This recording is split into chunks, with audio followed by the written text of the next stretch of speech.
ಮಲ್ಲಿಕಾರ್ಜುನ್ ಖರ್ಗೆ ಅವರು ಪ್ರಧಾನಿ ಮೋದಿ ಅವರನ್ನ ಭಯೋತ್ಪಾದಕ ಅಂತ ಕರೆದಿದ್ದಾರೆ. ನೋಡಿ, ಪ್ರಧಾನಿ ಮೋದಿ ಅವರಿಗೆ ಭಯೋತ್ಪಾದಕ ಅಂತ ಕರೆಯುವಂತಹ ಧೈರ್ಯವನ್ನ ಪಾಕಿಸ್ತಾನದ ಸೇನಾ ಮುಖ್ಯಸ್ಥರಾಗಿರಲಿ, ಪಾಕಿಸ್ತಾನದ ಪ್ರಧಾನಿ ಆಗಿರಲಿ, ಅವ್ರು ಯಾರೂ ಕೂಡ ಅಷ್ಟೊಂದು ಧೈರ್ಯ ಮಾಡೇ ಇರಲಿಲ್ಲ.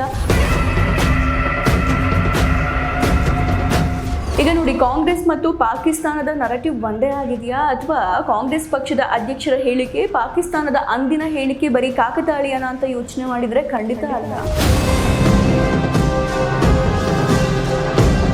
ನೀವು ಹೇಳಿಕೆ ಕೊಟ್ಟದಿಷ್ಟೇ, Modi is a terrorist, Modi ಒಬ್ಬ ಭಯೋತ್ಪಾದಕ ಅಂತ. ಭಯೋತ್ಪಾದಕರನ್ನ ನುಗ್ಗಿ ಹೊಡೆದ್ರು ಕೂಡ ಪ್ರಧಾನಿ ಮೋದಿ ಅವರನ್ನೇ ಭಯೋತ್ಪಾದಕ ಅಂತ ಹೇಳ್ತಾ ಇರೋದು ಎಷ್ಟು ಸರಿ? ನಮಸ್ತೆ and welcome to Inside Rush. ನಾನು ಭಾವನಾ ಆರ್ ಗೌಡ. ದೇಶದ ಪ್ರಧಾನಿ ನರೇಂದ್ರ ಮೋದಿ ಅವರನ್ನ ವಿದೇಶಿ ಶಕ್ತಿಗಳು ಟೀಕೆ ಮಾಡೋದು ಇದೇ ಹೊಸದೇನಲ್ಲ. ಆದರೆ ನಮ್ಮದೇ ದೇಶದ ವಿರೋಧ ಪಕ್ಷದ ಅಧ್ಯಕ್ಷರಾದ ಮಲ್ಲಿಕಾರ್ಜುನ್ ಖರ್ಗೆ ಅವರು ಪ್ರಧಾನಿ ಮೋದಿ ಅವರನ್ನ ಭಯೋತ್ಪಾದಕ ಅಂತ ಕರೆದಿದ್ದಾರೆ. ಇದು ಬರೀ ರಾಜಕೀಯ ವಿರೋಧ ಅಷ್ಟೇನಾ, ಅಥವಾ ಇದರ ಹಿಂದೆ ಏನಾದರೂ ಬಹಳ ದೊಡ್ಡ ಒಳಸಂಚು ಇದೆಯಾ ಅನ್ನೋದನ್ನ ಇವತ್ತು ಡೀಟೇಲ್ ಆಗಿ ನಾನು ನಿಮಗೆ ತಿಳಿಸ್ತಾ ಹೋಗ್ತೀನಿ. ನೋಡಿ, 2017ರಲ್ಲಿ ಏನಾಗಿತ್ತು ಅಂತ ಅಂದ್ರೆ, ಅಂದಿನ ವಿದೇಶಾಂಗ ಸಚಿವರಾಗಿದ್ದ ಸುಷ್ಮಾ ಸ್ವರಾಜ್ ಅವರು ವಿಶ್ವಸಂಸ್ಥೆಯ ವೇದಿಕೆ ಮೇಲೆ ನಿಂತು, ಅಂದ್ರೆ UN ವೇದಿಕೆಯಲ್ಲಿ ನಿಂತು ಪಾಕಿಸ್ತಾನವನ್ನ ಭಯೋತ್ಪಾದಕರನ್ನ ಹುಟ್ಟು ಹಾಕುವ ದೇಶ ಅಂತ ಹೇಳಿ ಸಾಕ್ಷಿ ಸಮೇತವಾಗಿ ತೋರಿಸಿದ್ರು.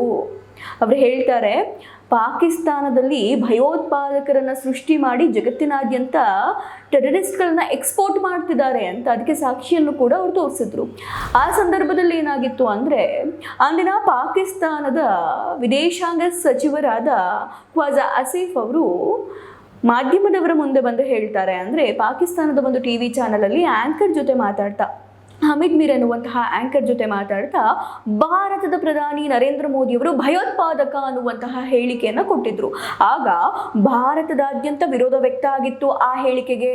ಇಡೀ ದೇಶದ ಜನ ಆ ಹೇಳಿಕೆಯನ್ನು ಖಂಡನೆ ಮಾಡಿದ್ರು. ಆದರೆ ವಿಪರ್ಯಾಸ ನೋಡಿ, 9 ವರ್ಷಗಳ ನಂತರ ನಮ್ಮದೇ ದೇಶದ ವಿರೋಧ ಪಕ್ಷದ ಅಧ್ಯಕ್ಷರಾದ ಮಲ್ಲಿಕಾರ್ಜುನ್ ಖರ್ಗೆ ಅವರು ಪ್ರಧಾನಿ ಮೋದಿ ಅವರ ವಿರುದ್ಧ ಈ ಹೇಳಿಕೆಯನ್ನು ಕೊಟ್ಟಿದ್ದಾರೆ, ಪ್ರಧಾನಿ ಮೋದಿ ಒಬ್ಬ ಭಯೋತ್ಪಾದಕ ಅಂತ. ನೋಡಿ, ಪ್ರಧಾನಿ ಮೋದಿ ಅವರಿಗೆ ಭಯೋತ್ಪಾದಕ ಅಂತ ಕರೆಯುವಂತಹ ಧೈರ್ಯವನ್ನ ಪಾಕಿಸ್ತಾನದ ಸೇನಾ ಮುಖ್ಯಸ್ಥರಾಗಿರಲಿ, ಪಾಕಿಸ್ತಾನದ ಪ್ರಧಾನಿ ಆಗಿರಲಿ, ಅವ್ರು ಯಾರೂ ಕೂಡ ಅಷ್ಟೊಂದು ಧೈರ್ಯ ಮಾಡೇ ಇರಲಿಲ್ಲ. ಅವ್ರ ಇಬ್ಬರಿಂದ ಕೂಡ ಈ ರೀತಿಯಾದ ಹೇಳಿಕೆ ಬರಲಿಲ್ಲ. ಆದರೆ ನಮ್ಮದೇ ದೇಶದ ವಿರೋಧ ಪಕ್ಷದ ಅಧ್ಯಕ್ಷರಾದ 83 ವರ್ಷದ ಮಲ್ಲಿಕಾರ್ಜುನ್ ಖರ್ಗೆ ಅವರು ಈ ದೇಶದ ಪ್ರಧಾನಿಗೆ ಭಯೋತ್ಪಾದಕ ಅನ್ನುವಂತಹ ಹೇಳಿಕೆಯನ್ನು ನೀಡ್ತಾರೆ. ತಮಿಳುನಾಡಿನಲ್ಲಿ ಮಾತಾಡ್ತಿದ್ದಂತಹ ಮಲ್ಲಿಕಾರ್ಜುನ್ ಖರ್ಗೆ ಅವರು ಪ್ರಧಾನಿ ಮೋದಿ ಒಬ್ಬ ಭಯೋತ್ಪಾದಕ, ಮೋದಿ ಇಸ್ ಅ ಟೆರರಿಸ್ಟ್ ಅನ್ನುವಂತಹ ಹೇಳಿಕೆಯನ್ನು ನೀಡ್ತಾರೆ. ಮಲ್ಲಿಕಾರ್ಜುನ್ ಖರ್ಗೆ ಅವರು ತಮಿಳುನಾಡಿನಲ್ಲಿ AIDMKಯನ್ನು ಪ್ರಶ್ನೆ ಮಾಡ್ತಾ ಹೇಳ್ತಾರೆ, ನೋಡಿ, ಇಂತಹ ಒಬ್ಬ ಟೆರರಿಸ್ಟ್ ಜೊತೆ ನೀವು ಹೇಗೆ ಮೈತ್ರಿಯನ್ನ ಮಾಡ್ಕೊಳ್ತೀರಾ ಅಂತ. ಈ ಸಂದರ್ಭದಲ್ಲಿ ಒಂದು ಕಹಿ ಸತ್ಯವನ್ನ ನಾವು ನೆನಪು ಮಾಡ್ಕೊಳ್ಬೇಕು. ಅದೇನು ಗೊತ್ತಾ, ಈ ಹಿಂದೆ ಮಲ್ಲಿಕಾರ್ಜುನ್ ಖರ್ಗೆ ಅವರು ತಮ್ಮ ಒಂದು ಹಾರ್ಟ್ ಆಪರೇಷನ್ಗೋಸ್ಕರ ಬೆಂಗಳೂರಿನ ಖಾಸಗಿ ಆಸ್ಪತ್ರೆಯಲ್ಲಿ ದಾಖಲಾಗಿದ್ದಾಗ ರಾಹುಲ್ ಗಾಂಧಿಯವರಾಗಲಿ ಅಥವಾ ಮೇಡಮ್ ಸೋನಿಯಾ ಗಾಂಧಿಯವರಾಗಲಿ ಇವರ ಆರೋಗ್ಯ ಹೇಗಿದೆ, ಏನು ಆಗ್ತಾ ಇದೆ ಅಂತ ನಿಮಗೆ ವಿಚಾರಿಸಲಿಲ್ಲ, ಯೋಗಕ್ಷೇಮವನ್ನು ವಿಚಾರಿಸೋಕೆ ಬರಲಿಲ್ಲ. ಆದರೆ ಪ್ರಧಾನಿ ನರೇಂದ್ರ ಮೋದಿ ಅವರು ಖರ್ಗೆ ಅವರಿಗೆ ಖುದ್ದು ಕರೆ ಮಾಡಿ, ಖರ್ಗೆ ಸಾಹೇಬ್ರೆ ಹೇಗಿದ್ದೀರಾ, ಏನಾದರೂ ತೊಂದರೆ ಇದ್ದರೆ, ಏನಾದರೂ ಸಹಾಯ ಬೇಕಿದ್ದರೆ ತಿಳಿಸಿ ಅಂತ ಹೇಳಿ ಕರೆ ಮಾಡಿ ಯೋಗಕ್ಷೇಮವನ್ನು ವಿಚಾರಿಸಿದ್ರು. ಆದರೆ ಮಲ್ಲಿಕಾರ್ಜುನ್ ಖರ್ಗೆ ಅವರೇ ಪ್ರಧಾನಿ ಮೋದಿ ಅವರನ್ನು ಭಯೋತ್ಪಾದಕ ಅಂತ ಕರೆದಿರೋದು ಎಷ್ಟು ಸರಿ, ನೀವೇ ಯೋಚನೆ ಮಾಡಿ. ಈಗ ನೋಡಿ, ಕಾಂಗ್ರೆಸ್ ಮತ್ತು ಪಾಕಿಸ್ತಾನದ ನರೇಟಿವ್ ಒಂದೇ ಆಗಿದೆಯಾ, ಅಥವಾ ಕಾಂಗ್ರೆಸ್ ಪಕ್ಷದ ಅಧ್ಯಕ್ಷರ ಹೇಳಿಕೆ ಪಾಕಿಸ್ತಾನದ ಅಂದಿನ ಹೇಳಿಕೆ ಬರೀ ಕಾಕತಾಳೀಯನ ಅಂತ ಯೋಚನೆ ಮಾಡಿದರೆ ಖಂಡಿತ ಅಲ್ಲ. ಇದು ಪಾಕಿಸ್ತಾನದ ಆ ಹೇಳಿಕೆಯ ಮುಂದುವರೆದ ಭಾಗ ಅಂತ ಬಹಳ ಸ್ಪಷ್ಟವಾಗಿ ನಮಗಿಲ್ಲ ಅರ್ಥ ಆಗುತ್ತೆ.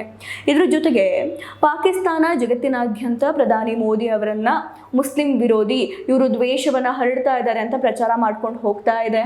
ಇಂದು ಕಾಂಗ್ರೆಸ್ ಕೂಡ ಇದೇ ಕೆಲಸನೇ ಮಾಡ್ತಾ ಇರೋದು. ಪಾಕಿಸ್ತಾನದ ಹೇಳಿಕೆಯನ್ನೇ ಈ ದೇಶದ ಕಾಂಗ್ರೆಸ್ ಪಕ್ಷ ನೀಡ್ತಾ ಇದೆ. ಇಷ್ಟೆಲ್ಲ ಆದಮೇಲೆ ಮಲ್ಲಿಕಾರ್ಜುನ್ ಖರ್ಗೆ ಅವರು ಹೇಳ್ತಾರೆ, ನನ್ನ ಮಾತನ್ನು ತಪ್ಪಾಗಿ ಅರ್ಥೈಸಲಾಗಿದೆ ಅಂತ. ಯೋಚನೆ ಮಾಡಿ, ಇಲ್ಲಿ ತಪ್ಪಾಗಿ ಅರ್ಥ ಮಾಡ್ಕೊಳ್ಳೋಕೆ ಏನು ಉಳಿದಿದೆ ಅಂತ. ನೀವು ಹೇಳಿಕೆ ಕೊಟ್ಟದಿಷ್ಟೇ, Modi is a terrorist, Modi ಒಬ್ಬ ಭಯೋತ್ಪಾದಕ ಅಂತ. ಇದರಲ್ಲಿ ಮತ್ತೇನನ್ನ ನಾವು ಅರ್ಥ ಮಾಡ್ಕೊಳ್ಬೇಕಾಗಿತ್ತು ಅಂತ. ಅಷ್ಟೇ ಅಲ್ಲದೆ ಭಯೋತ್ಪಾದಕರ ಮೇಲೆ ಕಾಂಗ್ರೆಸ್ಗಿರುವಂತಹ ಮೃದು ಧೋರಣೆ ಇರ್ಬೋದು, ಇದ್ರ ಜೊತೆಗೆ ಕಾಂಗ್ರೆಸ್ನವರಿಗೆ ಭಯೋತ್ಪಾದಕರ ಜೊತೆ ಇರುವ ಸ್ನೇಹ ಹೊಸದೇನಲ್ಲ. ಯಾಕೆ ಈ ಮಾತನ್ನು ಹೇಳ್ತಾ ಇದ್ದೀನಿ ಅಂದರೆ 2011ರ ಬಾಟ್ಲಾ ಹೌಸ್ ಎನ್ಕೌಂಟರ್ ಆದಾಗ ಭಯೋತ್ಪಾದಕರ ಸಾವನ್ನು ನೋಡಿ ಮೇಡಮ್ ಸೋನಿಯಾ ಗಾಂಧಿ ಅವರು ಕಣ್ಣೀರು ಹಾಕಿದ್ರು. ನೋಡಿ, ಇಂಡಿಯನ್ ಮುಜಾಹಿದ್ದೀನಂತಹ ಉಗ್ರರನ್ನ ನಮ್ಮ ಭದ್ರತಾ ಪಡೆಗಳು ಹೊಡೆದು ಹಾಕಿದಾಗ ಇವರೆಲ್ಲ ಕಣ್ಣೀರು ಹಾಕ್ತಾರೆ. ಅಷ್ಟೇ ಅಲ್ಲದೆ ಒಸಾಮಾ ಬಿನ್ ಲಾಡೆನ್ ಅಂತವರಿಗೆ ಜಿ ಅಂತ ಹೇಳಿ ಗೌರವದಿಂದ ಕರೆದವರು ನಮ್ಮ ಮಧ್ಯಪ್ರದೇಶದ ಮಾಜಿ ಮುಖ್ಯಮಂತ್ರಿ ದಿಗ್ವಿಜಯ ಸಿಂಗ್. ನೋಡಿ, ಇವರಿಗೆಲ್ಲ ದೇಶದ ಪ್ರಧಾನಿಗೆ ಭಯೋತ್ಪಾದಕ ಅಂತ ಕರೆಯೋಕ್ಕಾಗತ್ತೆ, ಆದರೆ ಟೆರರಿಸ್ಟ್ಗಳಿಗೆ ಜಿ ಅಂತ ಹೇಳಿ ಗೌರವವನ್ನು ಸೂಚಿಸಿ ಕರೀತಾ ಇದ್ರು. ಇವರಿಗೆ ಭಯೋತ್ಪಾದನೆಯ ಮೇಲೆ ಪ್ರೀತಿ ಇದೆ, ಆದರೆ ಭಯೋತ್ಪಾದನೆಯನ್ನ ಬೇರು ಸಮೇತ ಕಿತ್ತಾಕಬೇಕು ಅಂತ ಹೇಳ್ತಿರುವಂತಹ ನರೇಂದ್ರ ಮೋದಿಯವರ ಮೇಲೆ ದ್ವೇಷ ಇದೆ. ಹಂಗೆ ನೋಡಿದ್ರೆ ಪ್ರಧಾನಿ ಮೋದಿಯವರು ಭಯೋತ್ಪಾದನೆಯ ವಿರುದ್ಧ ಝೀರೋ ಟಾಲರೆನ್ಸ್ ಅನ್ನ ತೋರಿಸಿದ್ದಾರೆ. ಅದಕ್ಕೆ ಅವ್ರು ಏನೇನು ಮಾಡಿದ್ದಾರೆ ಅನ್ನೋದನ್ನ ದೇಶದ ಜನ ನೋಡಿದ್ದಾರೆ. ನೋಡಿ, ಅವತ್ತು ಅಮೆರಿಕ ಅಧ್ಯಕ್ಷ ಡೊನಾಲ್ಡ್ ಟ್ರಂಪ್ ಅವರು ಭಾರತ ದಾಳಿಯನ್ನ ಮಾಡಬಾರ್ದು ಅಂತ ಎಚ್ಚರಿಕೆಯನ್ನ ನೀಡಿದ್ರು ಕೂಡ ಅಮೆರಿಕದ ಎಚ್ಚರಿಕೆಗೆ ಪ್ರಧಾನಿ ಮೋದಿ ಹೆದರಿ ಹಿಂದೆ ಸರಿಲಿಲ್ಲ. ಟ್ರಂಪ್ ಏನೇ ಎಚ್ಚರಿಕೆ ನೀಡಿದ್ರು ಕೂಡ ಮಧ್ಯರಾತ್ರಿ 1:45ಕ್ಕೆ ಭಾರತೀಯ ಸೇನೆ ಪಾಕಿಸ್ತಾನದ ಒಳಗೆ ನುಗ್ಗಿ ಭಯೋತ್ಪಾದಕರನ್ನ ಹಿಡಿದು ಹೊಡಿತಾರೆ. ಇಷ್ಟೆಲ್ಲ ಮಾಡಿದ್ರು ಕೂಡ ಪ್ರಧಾನಿ ಮೋದಿ ಅವರನ್ನ ಭಯೋತ್ಪಾದಕ ಅಂತ ಹೇಳಿ ಕರೀತಾರೆ ಅಂದ್ರೆ ಈ ಸ್ಕ್ರಿಪ್ಟ್ ಎಲ್ಲಿಂದ ಬಂದಿರ್ಬೋದು? ಭಯೋತ್ಪಾದಕರನ್ನ ನುಗ್ಗಿ ಹೊಡೆದ್ರು ಕೂಡ ಪ್ರಧಾನಿ ಮೋದಿ ಅವರನ್ನೇ ಭಯೋತ್ಪಾದಕ ಅಂತ ಹೇಳ್ತಾ ಇರೋದು ಎಷ್ಟು ಸರಿ? ಹಾಗಿದ್ರೆ ಈ ಸ್ಕ್ರಿಪ್ಟ್ ಏನಾದ್ರೂ ಪಾಕಿಸ್ತಾನದಿಂದ ಬಂದಿರ್ಬೋದಾ ಅಂತ. ನೋಡಿ, ರಾಹುಲ್ ಗಾಂಧಿ ಅವರು ವಿದೇಶಗಳಿಗೆ ಹೋದಾಗ ಡೀಪ್ ಸ್ಟೇಟ್ ಭಾಷೆಯನ್ನ ಮಾತಾಡ್ತಾರೆ. ಜಾರ್ಜ್ ಸೋರೋಸ್ ಅನ್ನುವಂತಹ ವ್ಯಕ್ತಿಗಳು ಏನು ಹೇಳ್ತಾರೋ ಅದನ್ನೇ ರಾಹುಲ್ ಗಾಂಧಿ ಅವರು ಇಲ್ಲಿ ಹೇಳ್ತಾರೆ. ಈಗ ಖರ್ಗೆ ಅವರು ಕೂಡ ಅದೇ ಹಾದಿಯನ್ನ ಹಿಡಿದಿದ್ದಾರೆ. ಮೂಲಗಳ ಪ್ರಕಾರ ಈ ರೀತಿಯ ಸ್ಕ್ರಿಪ್ಟ್ ಮೊದಲು ಬಂದು ಗಾಂಧಿ ಕುಟುಂಬಕ್ಕೆ ತಲುಪುತ್ತೆ. ಗಾಂಧಿ ಕುಟುಂಬದವರು ಇದನ್ನ ಯಾರಿಗೆ ನೀಡಬೇಕು ಅಂತ ನಿರ್ಧಾರ ಮಾಡ್ತಾರೆ. ಮೊದಲು ಈ ಸ್ಕ್ರಿಪ್ಟ್ ಪವನ್ ಖೇಡಾ ಅವರಿಗೆ ಸಿಕ್ಕಿತ್ತು, ಈಗ ಮಲ್ಲಿಕಾರ್ಜುನ್ ಖರ್ಗೆ ಅವರಿಗೆ ಸಿಕ್ಕಿದೆ. ನೋಡಿ, ಮಲ್ಲಿಕಾರ್ಜುನ್ ಖರ್ಗೆ ಅವರ ಈ ಹೇಳಿಕೆಯಿಂದ ಅಂತಾರಾಷ್ಟ್ರೀಯ ಮಟ್ಟದಲ್ಲಿ ಭಾರತಕ್ಕೆ ಅವಮಾನ ಆಗ್ತಾ ಇದೆ. ಯಾಕೆ ಗೊತ್ತಾ? ಅವರು ಬರೀ ನರೇಂದ್ರ ಮೋದಿ ಅನ್ನೋ ವ್ಯಕ್ತಿಗೆ ಹೇಳ್ತಾ ಇಲ್ಲ, ಇಲ್ಲಿ ಒಂದು ಭಾರತದ ಸಾಂವಿಧಾನಿಕ ಹುದ್ದೆಯಲ್ಲಿರುವಂತಹ ಪ್ರಧಾನಮಂತ್ರಿ ಅನ್ನುವಂತಹ ಹುದ್ದೆಯಲ್ಲಿರುವಂತಹ ವ್ಯಕ್ತಿಗೆ ಭಯೋತ್ಪಾದಕ ಅಂತ ಕರೆದಿದ್ದು ಅಂತಾರಾಷ್ಟ್ರೀಯ ಮಟ್ಟದಲ್ಲಿ ಭಾರತಕ್ಕಾಗೋ ಅವಮಾನ ಅನ್ನೋದು ಖರ್ಗೆ ಸಾಹೇಬ್ರಿಗೆ ಅರ್ಥ ಆಗ್ಲಿಲ್ವಾ ಅಂತ. ನೋಡಿ, ನೀವು ಮೋದಿ ಅವರನ್ನ ಭಯೋತ್ಪಾದಕ ಅಂತ ಅಂದಾಗ ಅವರನ್ನ ಆರಿಸಿದ 140 ಕೋಟಿ ಭಾರತೀಯರು ಹಾಗೂ ಕೋಟ್ಯಾಂತರ ಹಿಂದೂಗಳಿಗೆ ಅಂದಂಗೆ ಆಗತ್ತೆ. ಅಷ್ಟೇ ಅಲ್ಲದೆ ಇದ್ರ ಪರಿಣಾಮ ಇಷ್ಟಕ್ಕೆ ಮುಗಿಯಲ್ಲ, ಅಂತಾರಾಷ್ಟ್ರೀಯ ಮಟ್ಟದಲ್ಲೂ ಕೂಡ ಗಂಭೀರವಾಗಿ ಪರಿಣಮಿಸುತ್ತೆ.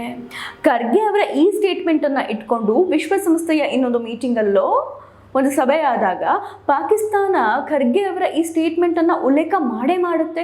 ಈ ಸ್ಟೇಟ್ಮೆಂಟನ್ನು ಇಟ್ಕೊಂಡು ಮೋದಿಯನ್ನು ಮತ್ತೆ ಭಯೋತ್ಪಾದಕ ಅಂತ ಅಂತಾರಾಷ್ಟ್ರೀಯ ಮಟ್ಟದಲ್ಲಿ ಪಾಕಿಸ್ತಾನ ಕರೆಯಲ್ಲ ಅನ್ನೋದಕ್ಕೆ ಏನು ಗ್ಯಾರಂಟಿ?